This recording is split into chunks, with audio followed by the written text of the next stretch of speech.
যারা নিয়ন্ত্রণ করে দুইটা বলবো না, তিনটা বলবো, একজন নাম ধরে বলে নিচ্ছে।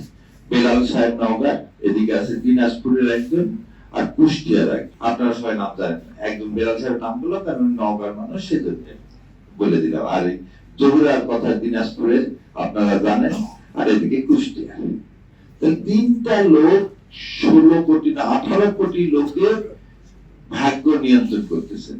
আপনি তো ইন্টারন্যাশনাল রাইস রিসার্চ ইনস্টিটিউটে ইরি ধান থেকে শুরু করে বিভিন্ন ধান দিলেন বলে এখন 7.5 কোটি লোক যেখানে না খেয়ে থাকতো, এখন 18 কোটি লোক না খেয়ে থাকে না।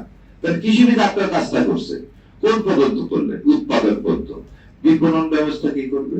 বিপণন ব্যবস্থাটা কে করবে?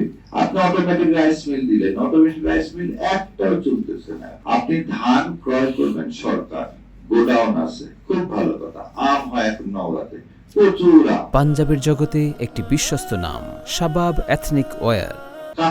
কাঁঠাল গরুকে দিলেও খাচ্ছে না।